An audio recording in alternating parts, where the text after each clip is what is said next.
Boa tarde. Meu nome é Terezinha de Jesus Pereira.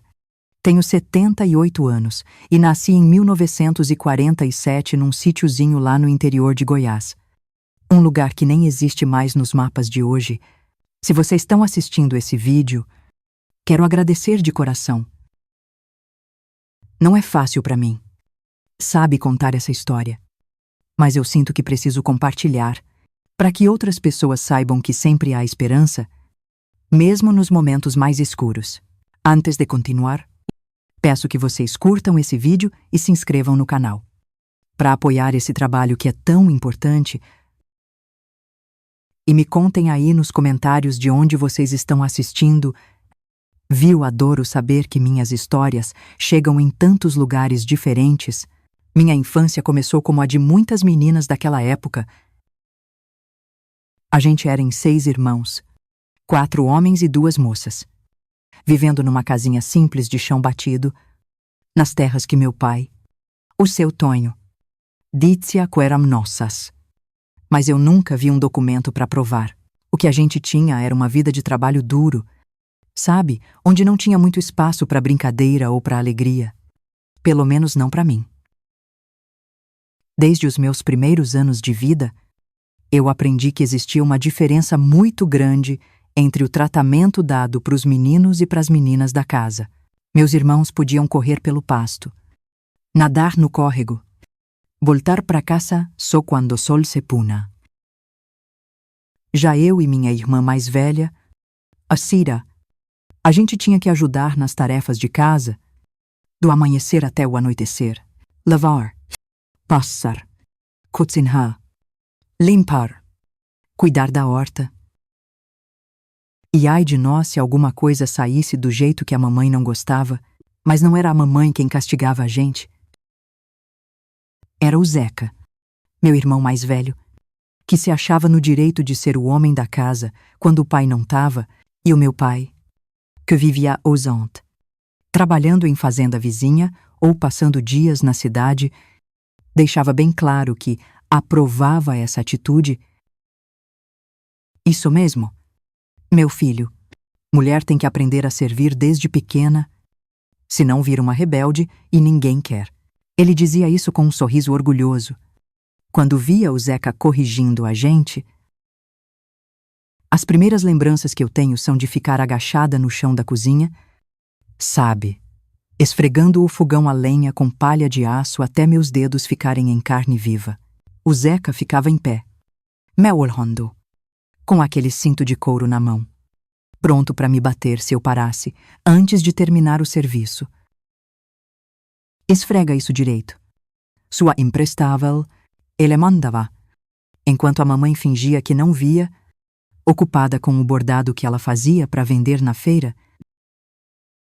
Lembro de um dia em particular, eu devia ter un des anneaux. Eu estava lavando a louça depois do almoço quando um prato escorregou da minha mão e se espatifou no chão. E não era um prato qualquer, sabe? Era um dos poucos que a gente tinha de louça, presente de casamento da minha avó para minha mãe. O Zeca estava na sala e veio correndo com o barulho. Quando ele viu o que tinha acontecido, ele fechou a porta da cozinha e tirou o cinto. Você sabe quanto custou esse prato? Sua inútil. Sabe quanto o pai tem que ralar para comprar outro? Ele gritava enquanto eu me encolhia no canto. Eu tentei explicar que foi um acidente, que minhas mãos estavam molhadas de água e sabão, mas ele não quis nem saber. As cintadas vieram uma atrás da outra. Nas pernas, nos braços, nas costas, eu mordi os lábios para não gritar, porque eu sabia que isso só ia deixar ele com mais raiva. Mamãe ouviu tudo do quarto, onde ela estava deitada com dor de cabeça. Não fez nada para me defender. Mais tarde, quando o Zeca saiu para encontrar os amigos, ela veio até mim com um paninho molhado e um pouco de pomadinha caseira de arnica. Foi só um prato. Minha filha, ela disse baixinho, enquanto passava o pano nas minhas marcas, mas seu irmão tá certo. Você tem que ter mais cuidado. Eu olhei para os braços dela, que eram marcados que nem os meus. E perguntei: por que a senhora deixa o pai fazer isso com a senhora? Mamãe. Ela desviou o olhar, como sempre fazia quando o assunto era esse. É o jeito. Terezinha, é a vida. Mulher nasceu para sofrer. É bom você ir aprendendo isso desde cedo. Essa era a lição que me ensinavam todo santo dia, que eu era menos importante, que a minha dor não importava, que o meu trabalho nunca ia ser o bastante. E o Zeca fazia questão de me lembrar disso, especialmente quando os amigos dele apareciam em casa. Me chamava de baranga. Dizia que eu nunca ia arrumar marido, que ninguém ia me querer nem pra faxineira. De tão desajeitada que eu era. Tão vendo essa menina aqui, ele falava pros amigos, me puxando pelo cabelo para me mostrar como se eu fosse uma boneca de pano. É tão burra que não consegue nem aprender a passar um cafezinho direito, ainda bem que é minha irmã. Se fosse minha filha, já tinha botado pra fora de casa. Meu pai ria dessas brincadeiras. Dizia que era assim mesmo que se criava a mulher direita, que o Zeca ia ser um ótimo pai no futuro. Minha mãe ficava de cabeça baixa, mexendo na comida no prato sem comer, o corpo todo duro, como se esperasse que a qualquer momento a raiva dele se virasse contra ela. E muitas vezes, virava, humanoite. Eu acordei com uma gritaria vindo do quarto dos meus pais. Meu pai tinha chegado bêbado da cidade e estava acusando a mamãe de ter dado muita conversa pro Mascate, o vendedor que passou na nossa rua naquela tarde. Eu escutei o som de tapa, de choro abafado, de súplica. O Zeca também estava acordado, parado na porta do nosso quarto, chorando. Quando ele viu que eu estava espiando, ele deu aquele sorriso que me gelava a alma. Tá vendo, Terezinha? É isso que acontece com mulher que não sabe se comportar. O pai tá ensinando a mamãe a ser uma boa esposa? No dia seguinte, mamãe apareceu com o olho roxo e a boca cortada. Disse que tinha tropeçado e caído no escuro. Ninguém falou nada, nem os vizinhos, que com certeza ouviram os gritos. Naquele tempo e naquele lugar, o que acontecia dentro de casa, ficava dentro de casa. Foi crescendo dentro de mim uma certeza de que aquela não podia ser a vida que Deus tinha planejado para mim, que em algum lugar do mundo devia existir um lugar onde as meninas não precisavam ter medo dentro da própria casa, onde os irmãos não viravam carrascos e os pais não ensinavam violência como se fosse amor, mas para chegar nesse mundo, primeiro, eu ia ter que sobreviver. E foi isso que eu tentei fazer, dia após dia, ano após ano, nas sombras daquela infância que só me ensinava uma coisa, que pra gente como eu, o amor vinha sempre acompanhado de dor. Aos 11 anos, eu descobri o que seria meu único refúgio naquele mundo de dores. A escolinha municipal que ficava a quase 5 quilômetros de casa, quase uma légua.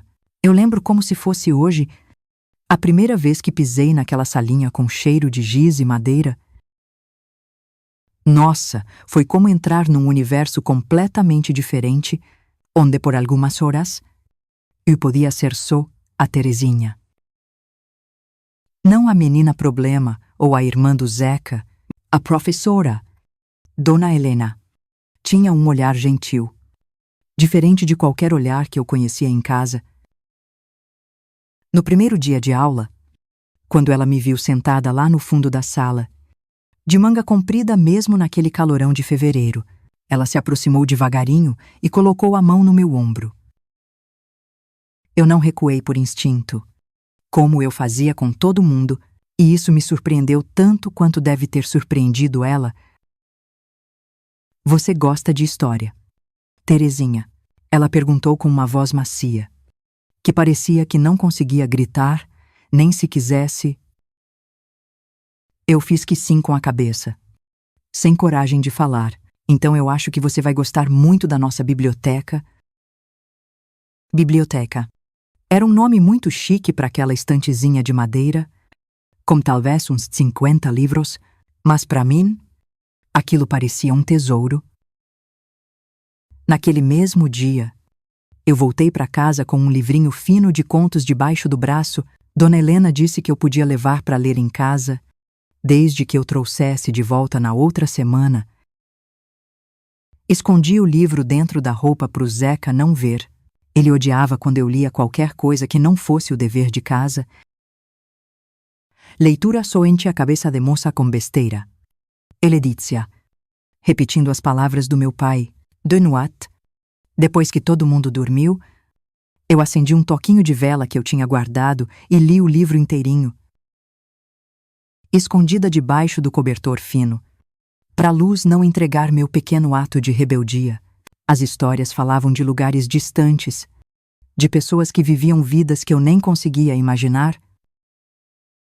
Foi como se uma janela se abrisse dentro da minha cabeça, mostrando que existia um mundão lá fora, para além da cerca do nosso sítio. A escola virou meu santuário. Rapidinho, eu acordava antes do sol nascer, para dar conta de todo o serviço de casa a tempo de não me atrasar. Carregava a água do poço, varria o terreiro, ajudava a mamãe com o café. Tudo numa correria só. Depois, eu andava aqueles 5 quilômetros sozinha, muitas vezes descalça para não gastar meu único par de sapatos, guardando eles na bolsa e calçando só quando estava chegando perto da escola. O Zeca caçoava da minha dedicação. Para que estudar tanto, mulher só precisa saber cozinhar e obedecer. Já a mamãe, estranhamente, não concordava com ele nesse ponto. Ela mesma mal sabia assinar o nome e talvez por isso, no silêncio dela, ela apoiava meus estudos, humanuat. Enquanto a gente lavava a louça, ela sussurrou para mim. Continua estudando. Menina, é sua única chance de ter uma vida diferente da minha. Foi nessa época que eu comecei a perceber que nem toda família era como a nossa. Na casa das minhas poucas amigas da escola, os pais conversavam com as filhas, em vez de só dar ordem.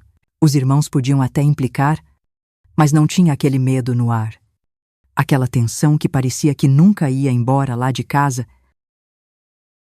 Eu comecei a entender que o que acontecia com a gente não era normal. Não era justo. E, principalmente, não era culpa minha.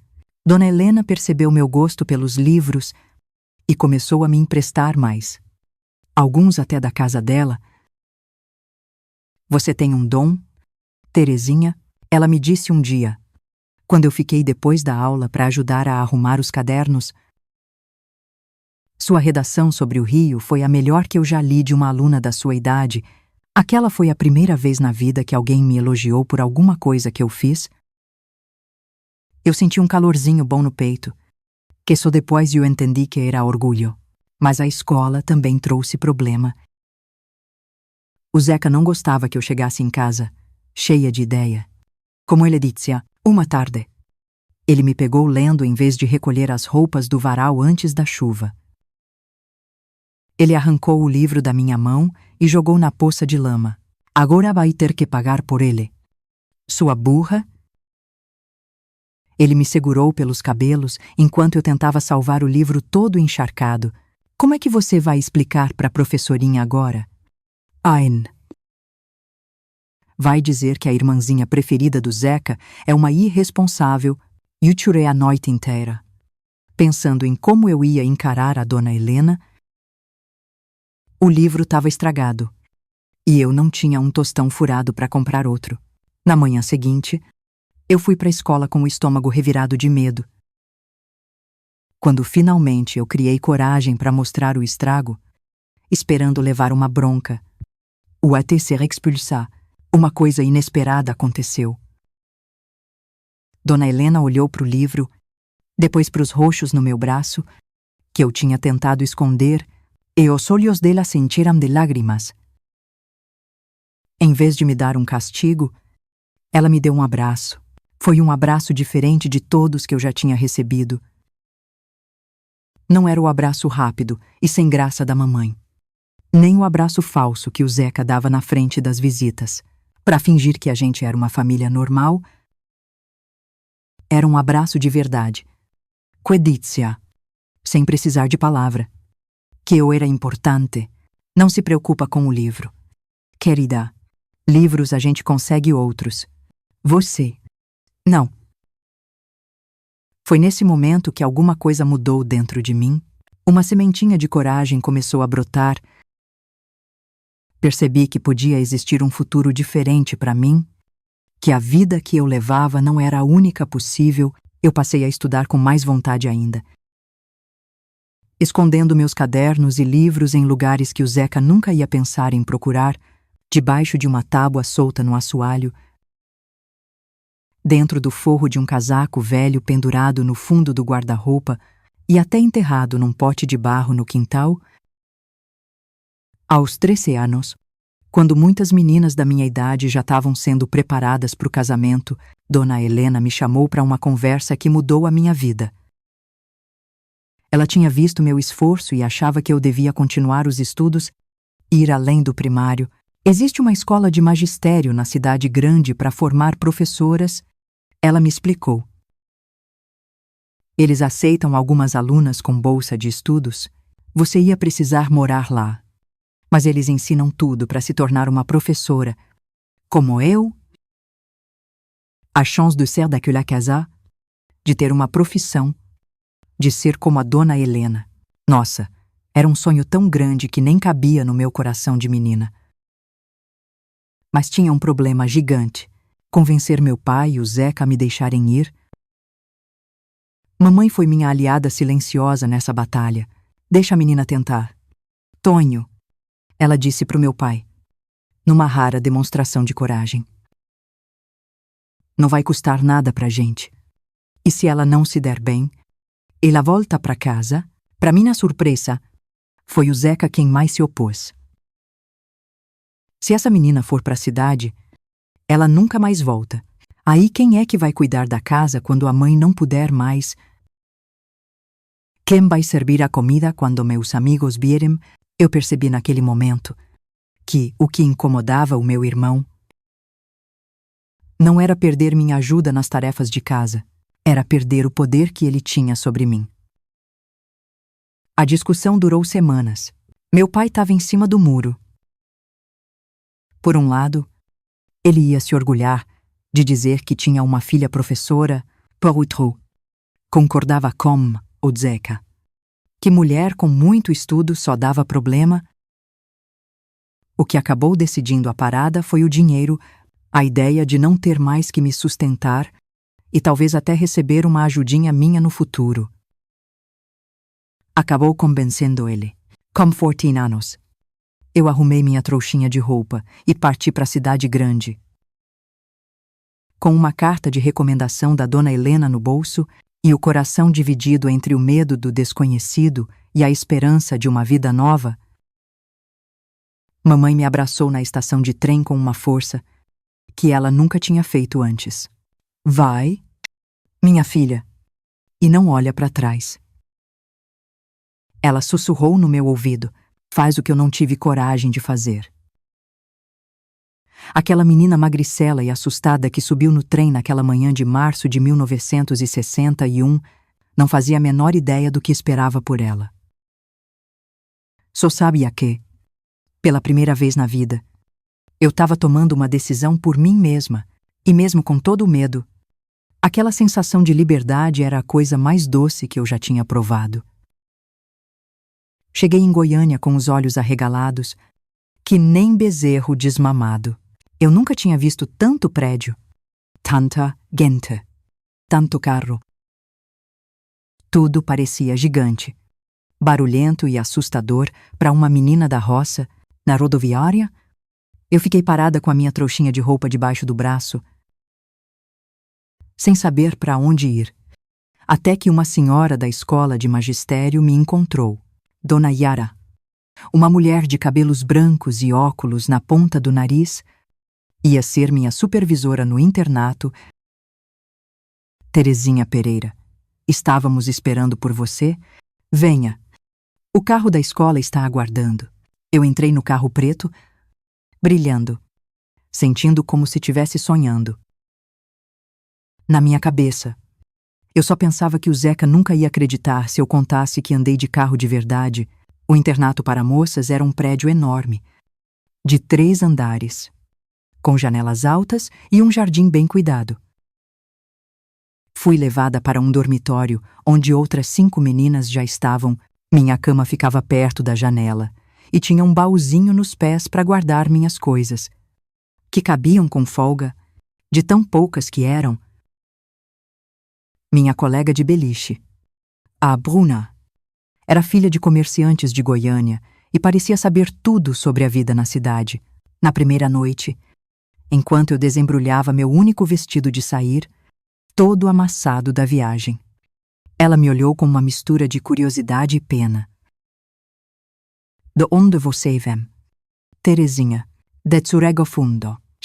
Respondi. E pela primeira vez eu senti vergonha de onde eu vim. Nunca ouvi falar. É muito pequeno. Tão pequeno que nem aparece no mapa. Bruna sorriu. Se molda de... Bom, agora você tá aqui. E quando se formar, pode ir para qualquer lugar que quiser. Aquela ideia de que eu podia escolher meu próprio caminho era tão nova que eu mal conseguia entender direito.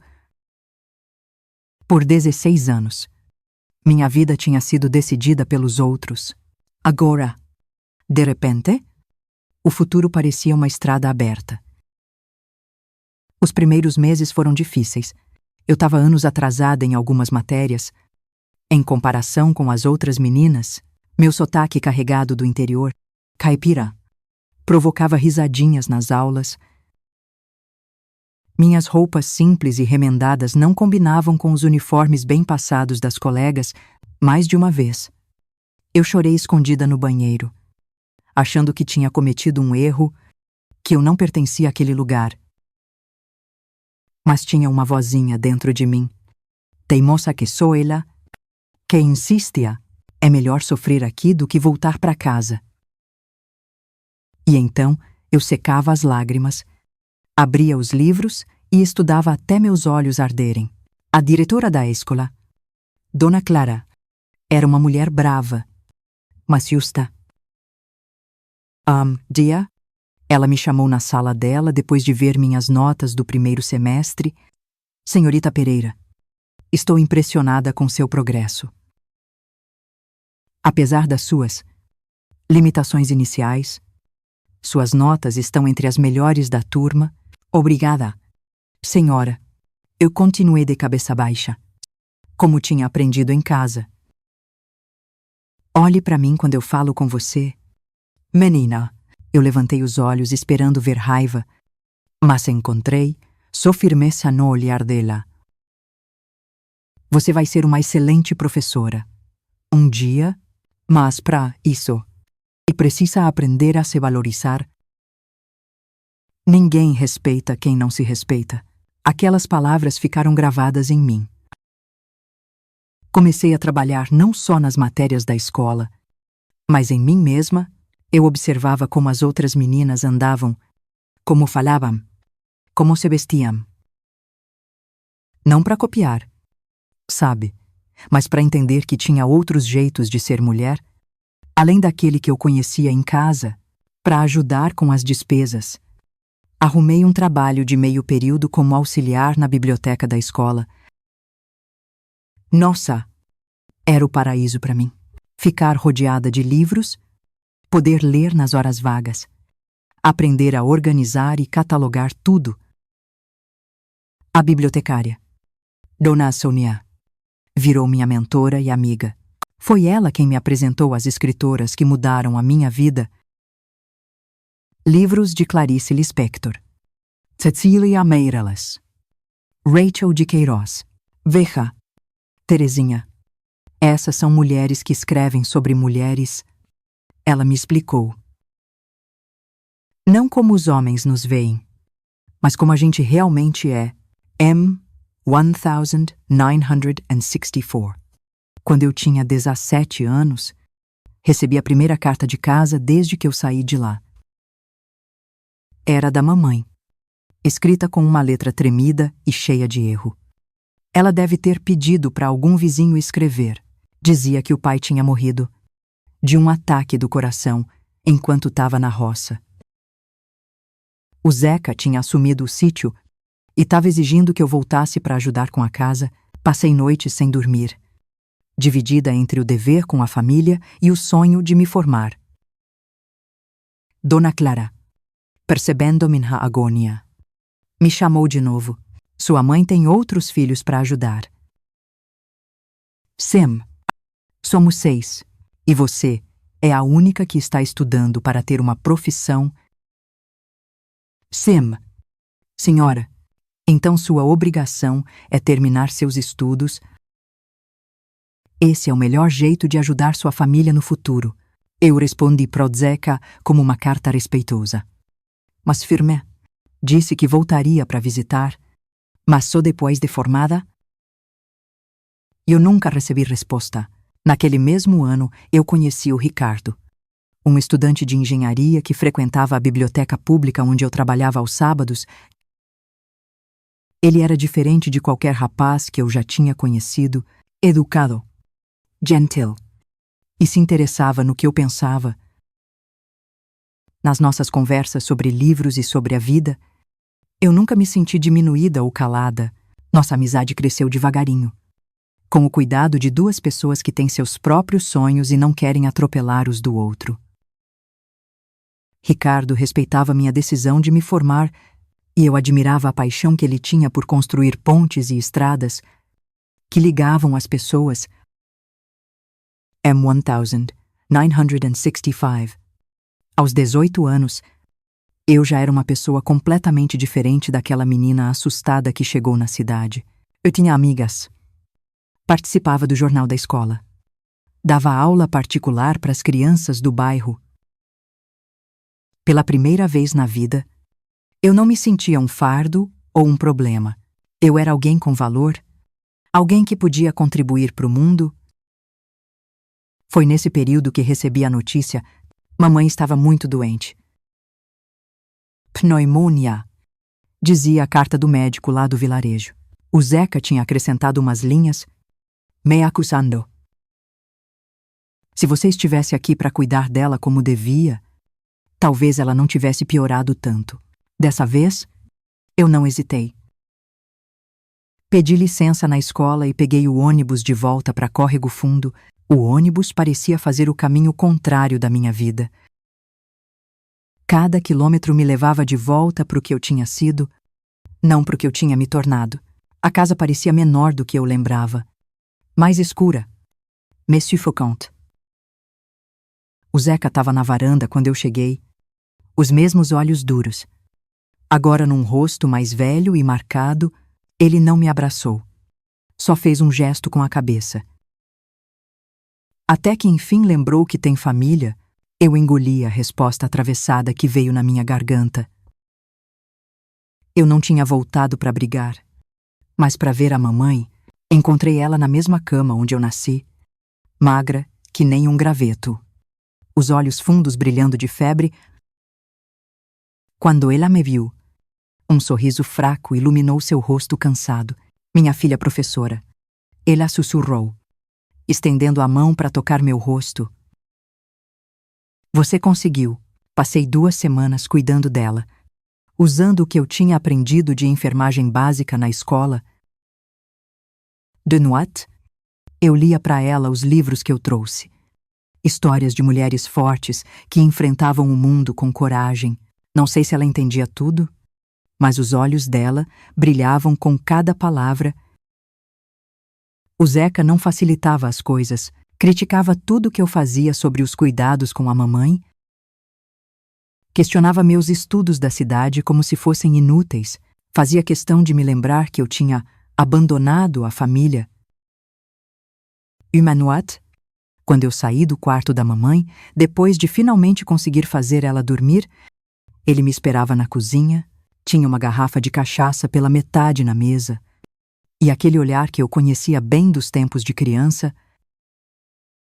Então agora você se acha melhor que a gente pundo? É com seus livros e seu namoradinho da cidade. Eu não respondi. Tentei passar por ele para ir para o meu quarto improvisado na sala. Ele segurou meu braço com força, do mesmo jeito que fazia anos atrás, quando você era pequena. Eu podia te ensinar a ter respeito.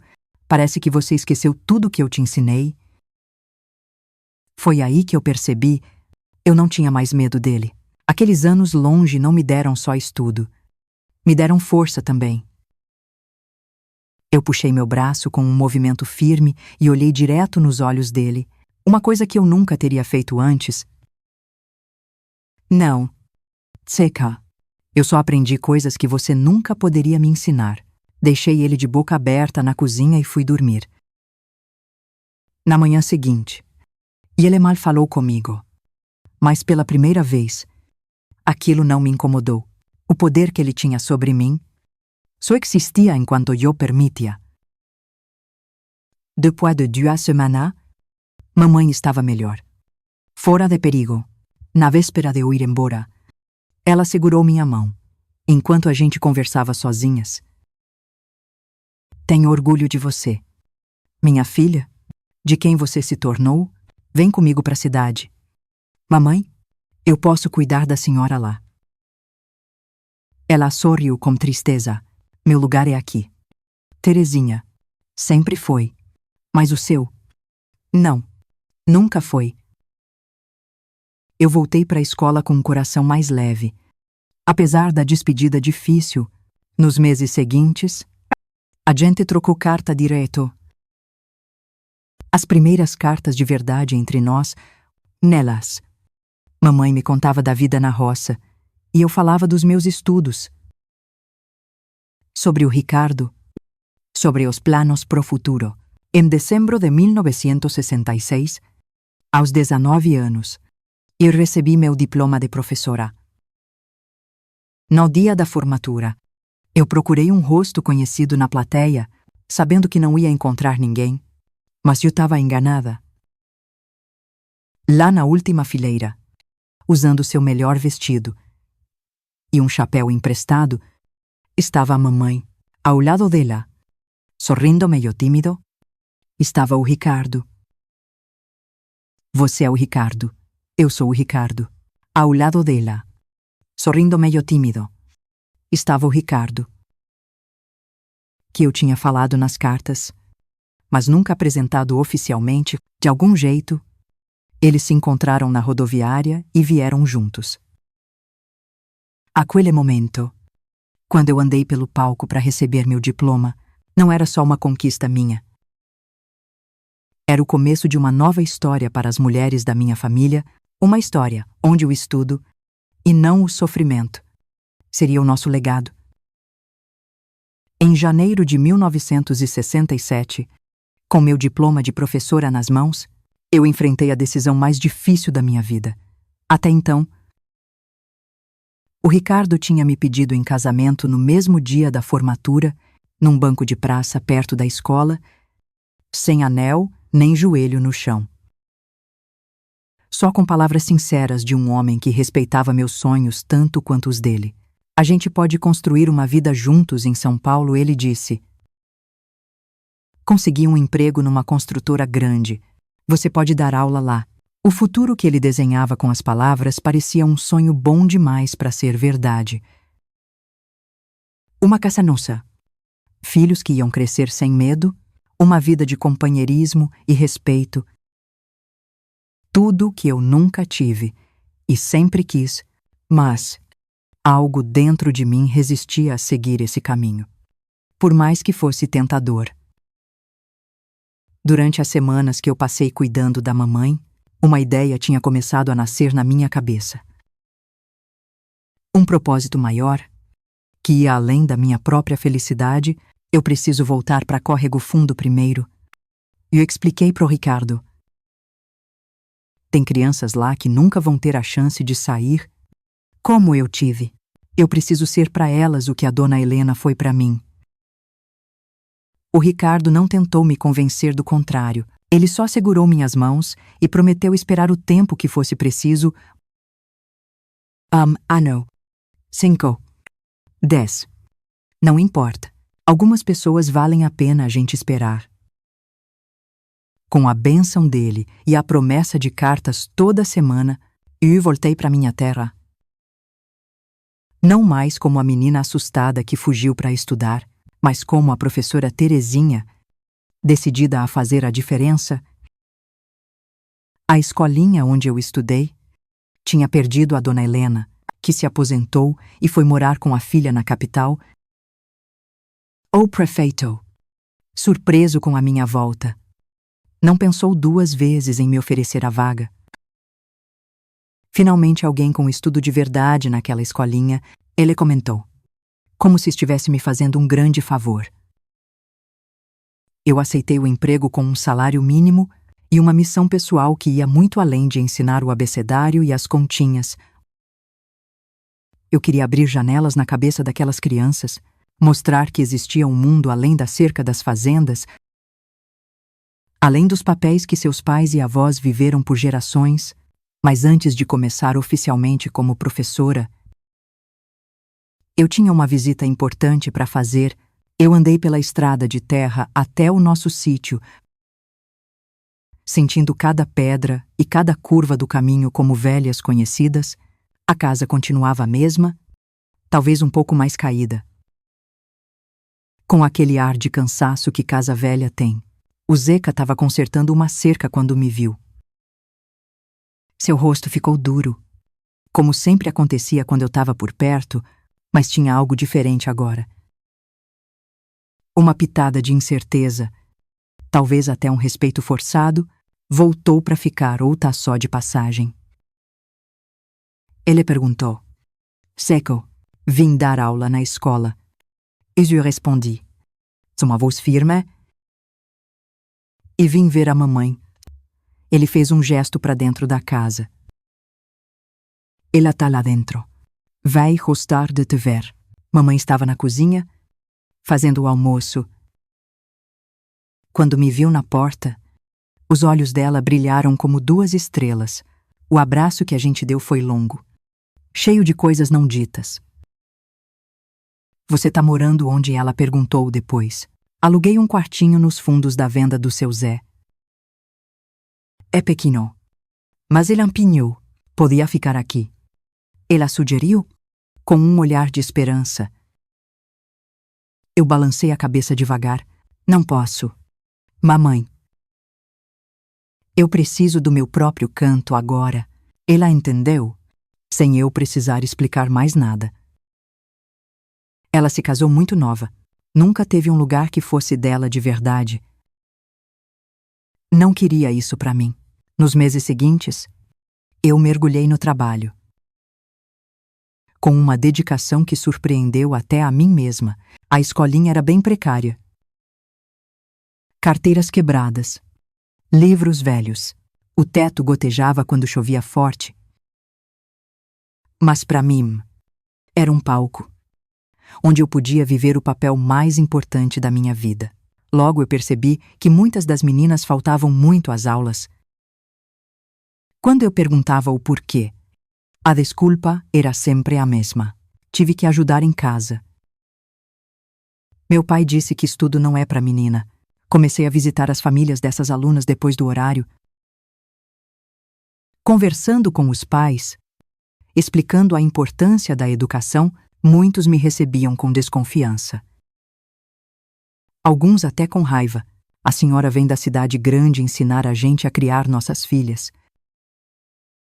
Um fazendeiro me perguntou, com a mesma cara que o Zeca fazia, quando estava prestes a perder a paciência. Eu não sabia o que fazer. Eu não sabia o que fazer. Não, senhor, respondi com calma. Eu venho como alguém que cresceu exatamente como as suas filhas. E que sabe o quanto a educação pode mudar uma vida, aos pouquinhos, família por família. Eu fui quebrando a resistência. Quando as meninas começaram a melhorar nas aulas, a trazer para casa cadernos com elogios e notas boas. Até os pais mais turrões começaram a amolecer. Enquanto as meninas cresciam, os pais mais turrões começaram a ceder. Em julho daquele ano, eu notei uma coisa que me preocupou. Uma das minhas alunas mais espertas, a Aninha, de 12 anos, começou a chegar na escola com olheiras fundas e com os braços marcados. Eu reconheci os sinais na hora, eram os mesmos que eu carregava na idade dela. Depois da aula, pedi para ela ficar um pouco. Aninha, tá tudo bem em casa? Ela baixou os olhos, do mesmo jeitinho que eu fazia. Tá tudo bem. Professora, se alguém estiver te machucando, você pode me contar. Eu vou te ajudar. Lágrimas silenciosas começaram a escorrer pelo rostinho dela. É meu irmão mais velho. Desde que o pai morreu, ele diz que é o homem da casa agora. Meu coração gelou. Era como ouvir minha própria história sendo contada de novo. Um ciclo de maldade se repetindo em outra geração. Naquele momento, eu fiz uma promessa silenciosa para mim mesma. E para todas as Aninhas do mundo, esse ciclo ia acabar comigo. No dia seguinte, fui na casa dela, o irmão, o Beto, um rapaz de 19 anos com os olhos duros que nem os do Zeca. Me recebeu na porta com cara de poucos amigos. O que a professora quer aqui? Conversar sobre o futuro da sua irmã, e o responde, com uma calma que eu não estava sentindo. A Aninha é uma das minhas melhores alunas. Ela tem potencial para conseguir uma bolsa de estudos na cidade grande que nem eu tive. Ele riu com desprezo. Para quê? Para voltar toda metida, a importante que nem a senhora, mulher não precisa de tanto estudo. Em vez de recuar, como eu teria feito anos atrás, eu dei um passo para frente. Vou ser bem clara com você. Beto, eu sei exatamente o que está acontecendo nesta casa. E eu não vou permitir que continue. O rosto dele ficou branco, depois vermelho de raiva. A senhora não tem nada a ver com a minha família. Eu tenho tudo a ver com o bem-estar dos meus alunos. Se as marcas no corpo da Aninha não desaparecerem, eu vou ter uma conversa muito séria com o delegado. Na próxima vez que ele vier na cidade, era um blefe. Empate. O delegado quase nunca aparecia em Córrego Fundo, e quando vinha, era mais para tomar uma no bar da praça do que para fazer justiça, mas o Beto não sabia disso. A senhora está me ameaçando. Estou te oferecendo um caminho diferente. Responde. Você pode ser o tipo de homem que seu pai foi, ou pode ser melhor. A escolha é sua. Eu saí de lá tremendo por dentro, mas de cabeça erguida. Não sabia se minhas palavras iam ter algum efeito, mas eu tinha certeza de uma coisa. Eu não ia mais ficar calada diante do abuso, nem deixar que outra geração de meninas crescesse achando que violência era parte normal da vida. Nas semanas seguintes, eu observei a Aninha com atenção. As marcas nos braços diminuíram. ABEDY. Aos poucos, ela voltou a sorrir e a participar das aulas. Amdaya, a mãe dela, apareceu na escola. Uma mulher pequena e envelhecida antes do tempo, muito parecida com a minha mãe. Não sei o que a senhora disse para o meu filho. Ela falou baixinho, mas alguma coisa mudou. Ele está diferente. Às vezes, tudo o que a gente precisa é de alguém que mostre que existe outro caminho. Eu respondi, pensando na dona Helena, na dona Clara, em todas as mulheres que me ajudaram a encontrar o meu caminho. O caso da Aninha foi só o primeiro. Logo. Outras meninas começaram a me procurar, contando histórias parecidas. Algumas envolviam irmãos. Outras, pais ou tios. O padrão era sempre o mesmo: homens que achavam que tinham direito sobre os corpos e as vidas das mulheres da família, e mulheres que aceitavam esse tratamento por não conhecerem outra coisa.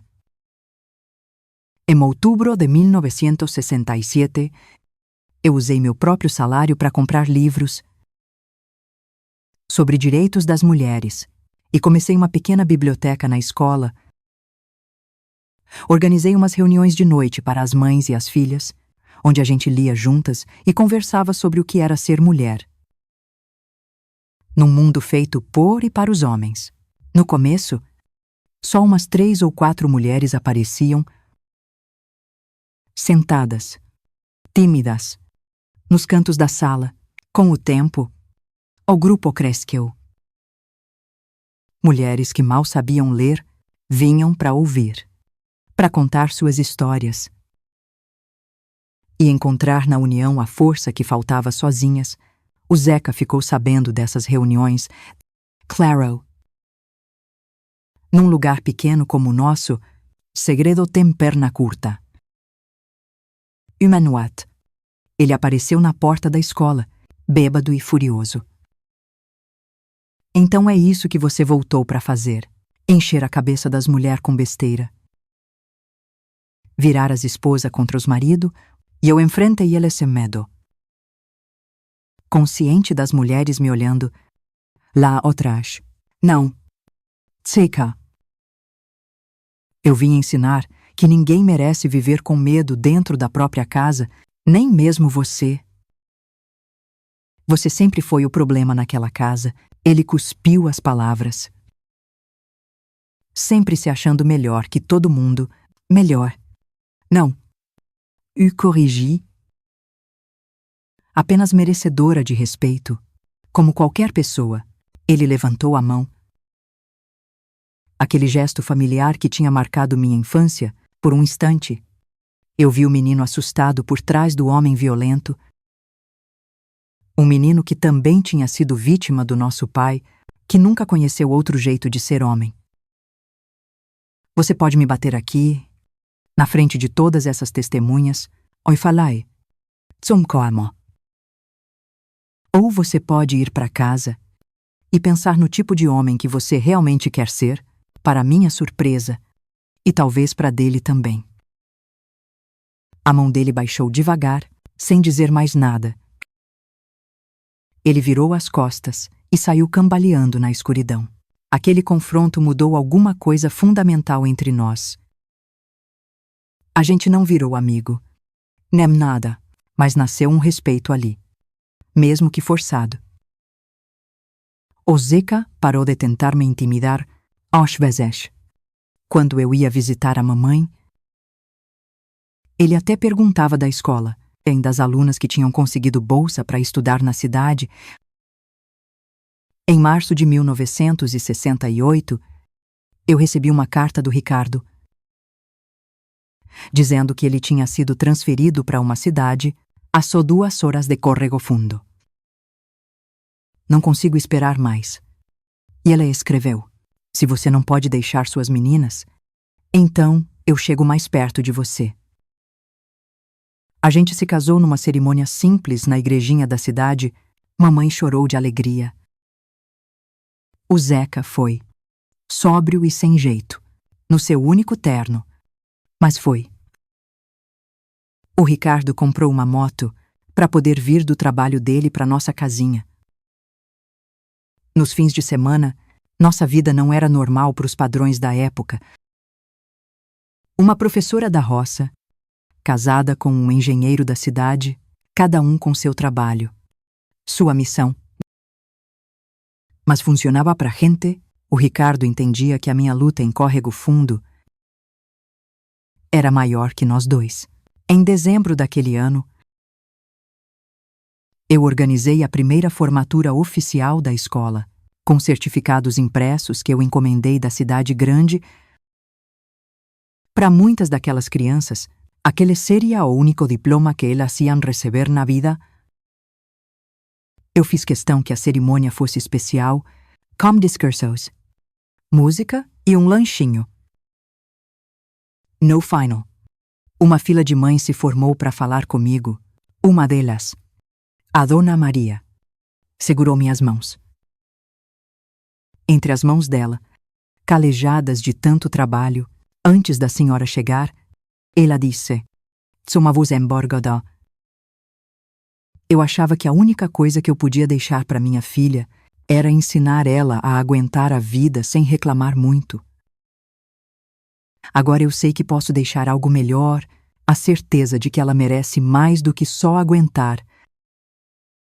Foi nesse momento que eu entendi de verdade o poder da educação, não só para mudar uma vida, como a minha, mas para transformar gerações inteiras. Cada menina que aprendia a ler e a escrever, que descobria a própria voz e o próprio valor, ia levar esse conhecimento para suas filhas e netas. A minha vingança de verdade contra o abuso que eu sofri não era castigar o Zeca ou qualquer outro homem. Era quebrar o ciclo. Era construir um mundo onde outras meninas não precisariam passar pelo que eu passei. Um mundo onde ser mulher não significava, automaticamente, ser vítima. Com o passar dos anos, minha pequena revolução silenciosa, zu rego fundo, ganhou força e forma na década de 70, quando o Brasil vivia a ditadura militar. Nosso trabalho na escola se tornou ainda mais importante, como um espaço de resistência e de esperança. O Ricardo e eu finalmente conseguimos comprar uma casinha simples perto da escola, onde a gente ficou au PDV. M1972 nasceu nossa primeira filha. A Sofia, carregar aquela criança dentro de mim por 9 meses, foi uma experiência de cura que eu nunca imaginei ser possível. Cada chutinho, cada batida do coraçãozinho, eram lembretes de que a vida segue em frente, de que o ciclo de dor podia sim ser quebrado. Quando eu segurei ela nos braços pela primeira vez, eu fiz uma promessa baixinha. Você nunca vai conhecer o medo que eu conheci. O Ricardo era um pai completamente diferente do que eu tive. Gentil, presente, cheio de amor para dar, olhar ele ninando a Sofia, cantando musiquinha de ninar desafinada, me fazia chorar às vezes, de alegria pela filha que tinha o pai que eu nunca tive e de uma tristeza antiga pela menina que eu fui. M1974.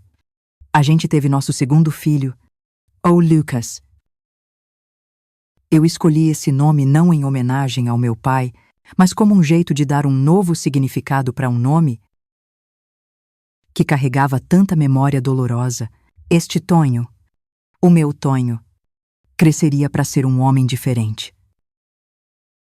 Criado com amor e respeito, ensinado desde cedo que força de verdade não tem nada a ver com ser bruto. A escola prosperou sob meus cuidados. Aos poucos, consegui mais verba da prefeitura, livros novos, até uma pequena reforma que permitiu criar uma biblioteca de verdade, mas meu orgulho maior eram os alunos que iam para frente. Especialmente as meninas que, como eu, encontravam na educação um caminho para a liberdade. A Aninha, aquela primeira aluna que ajudei a escapar do abuso, foi a primeira a receber uma bolsa para estudar na mesma escola de magistério onde eu me formei quando ela voltou, anos depois, como professora formada. Eu a contratei na hora para trabalhar do meu lado, cada vez mais. A escola se tornava um lugar de mulheres fortes. Construindo um futuro para outras mulheres, mamãe veio morar com a gente em 1975. Quando a saúde dela começou a fraquejar, o Zeca tinha se casado e tomado conta do sítio de vez, e ela disse que preferia passar seus últimos anos com a filha, que entendeu o que realmente importa na vida. Ter ela com a gente foi um presente. Meus filhos puderam conhecer a avó, que, apesar de tudo, tinha feito o que pôde para me ajudar a escapar. Nas tardes quentes, a gente sentava na varanda e ela contava histórias da infância dela para as crianças. Histórias que ela nunca tinha contado para mim antes. Eu descobri que ela também tinha sofrido nas mãos do pai e dos irmãos, que o casamento dela foi arranjado contra a vontade, que ela tinha sonhado em ser parteira.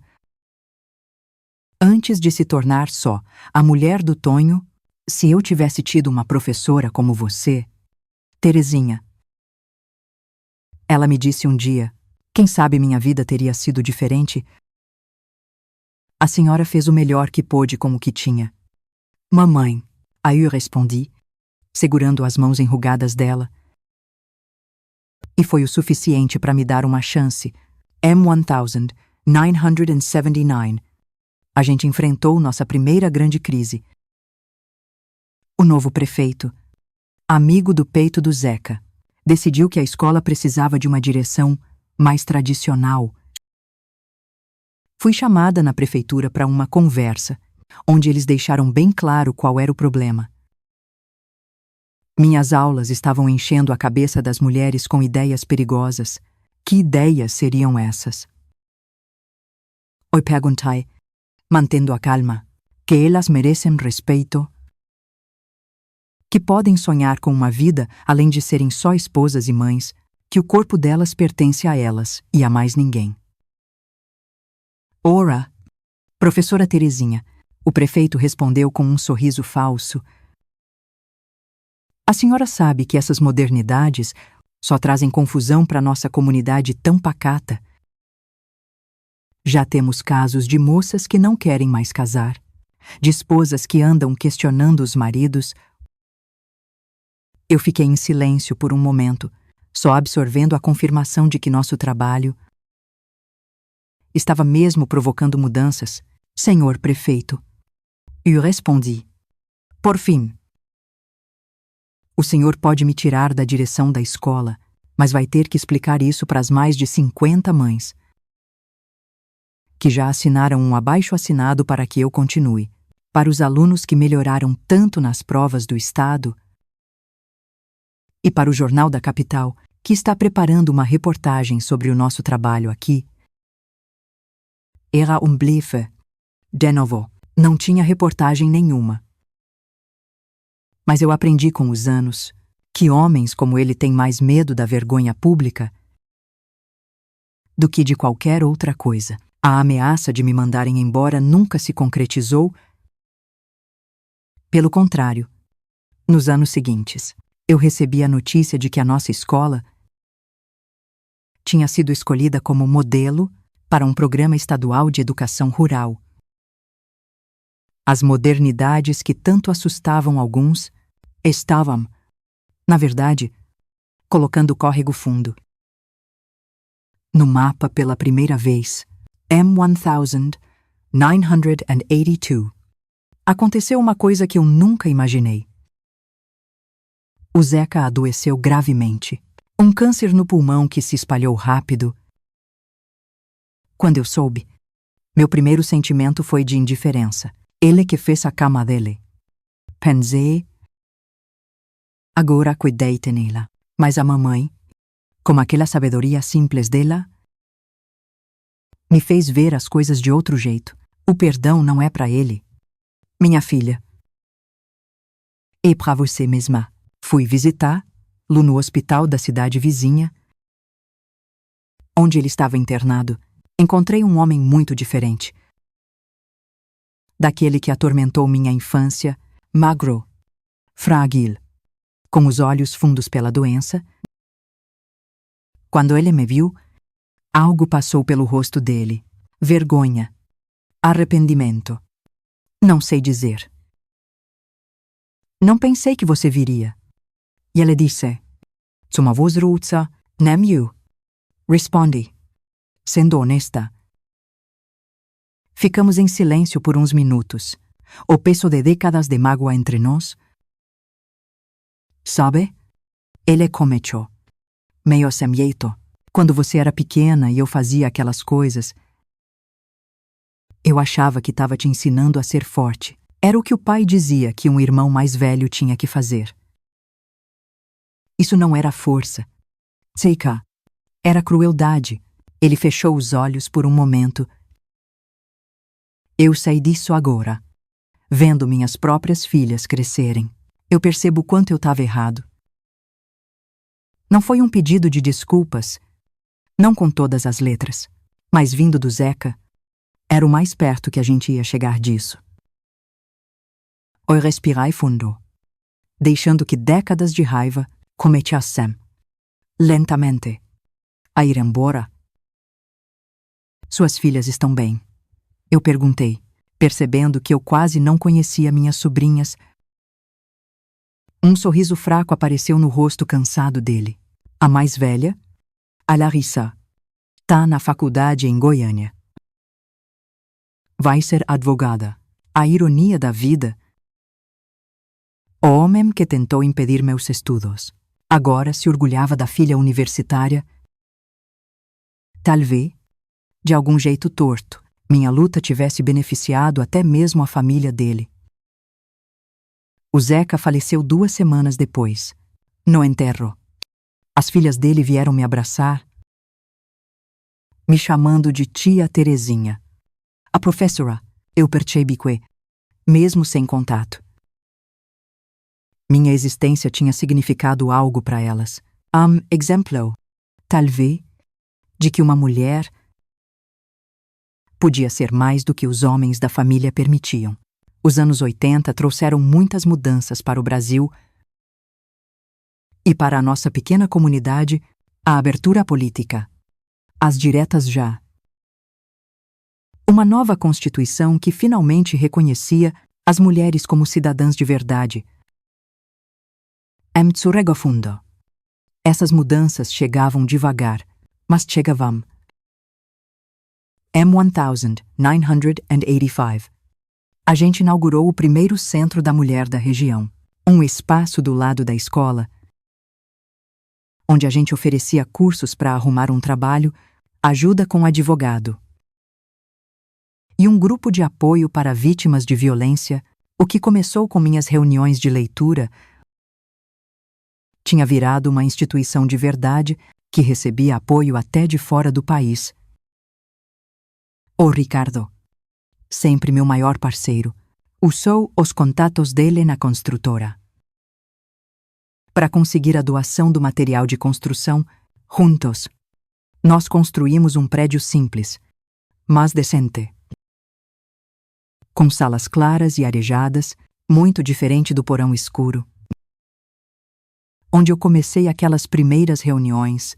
Na inauguração, eu olhei para as dezenas de mulheres ali, de todas as idades, desde as meninas que ainda estudavam, até as senhoras que mal sabiam assinar o nome, e eu percebi o tamanho do que a gente tinha feito.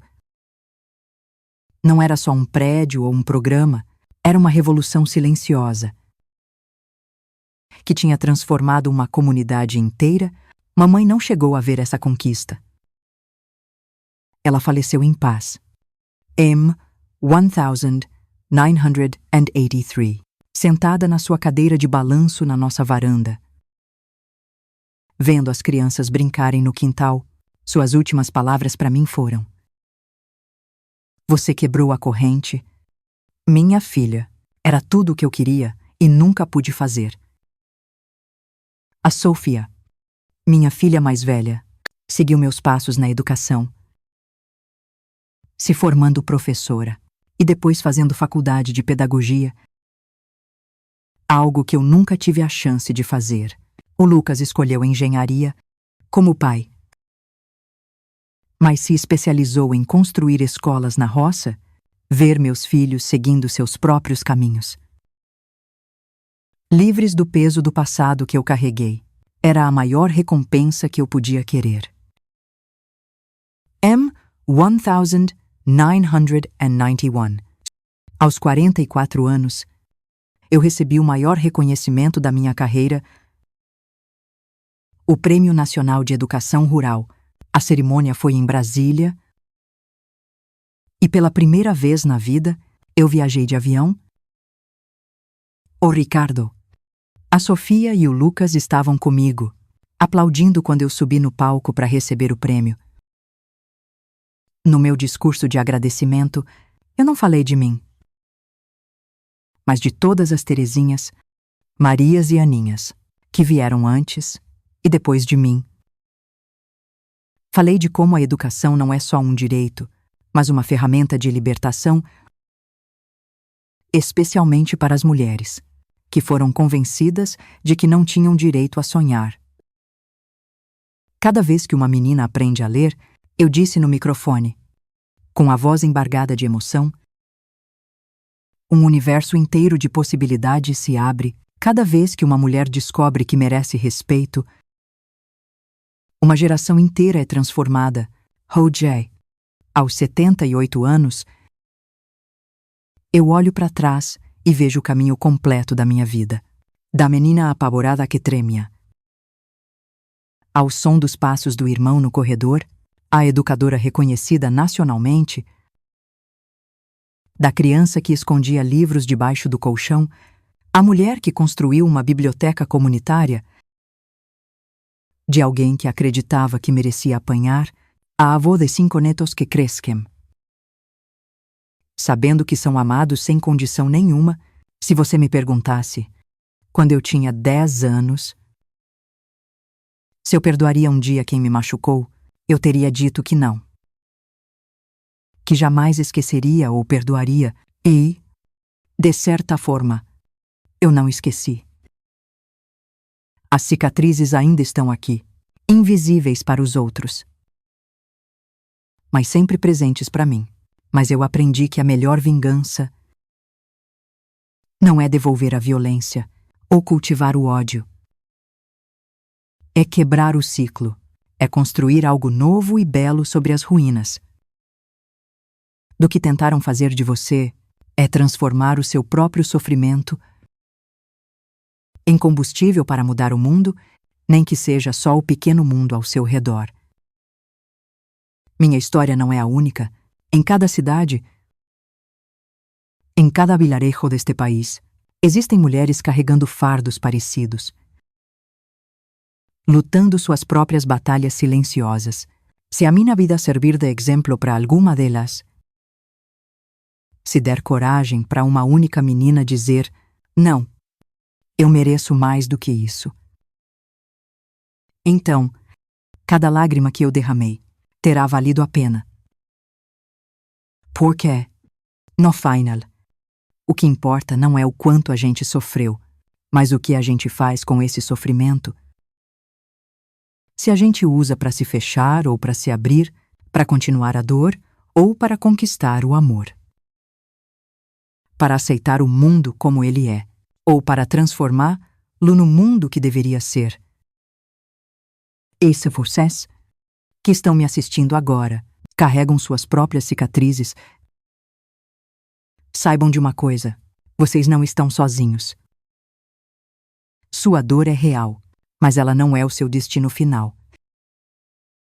Como eu descobri naquela escolinha há tanto tempo. Sempre existe um caminho para a luz, mesmo nas noites mais escuras. Essa é a lição mais importante que eu posso deixar.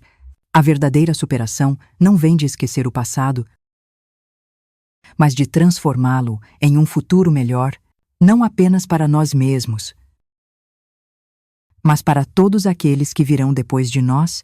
Meus queridos, se vocês gostaram do meu vídeo, não se esqueçam de curtir, comentar se conhece alguém que já passou por algo parecido e se inscrever no canal.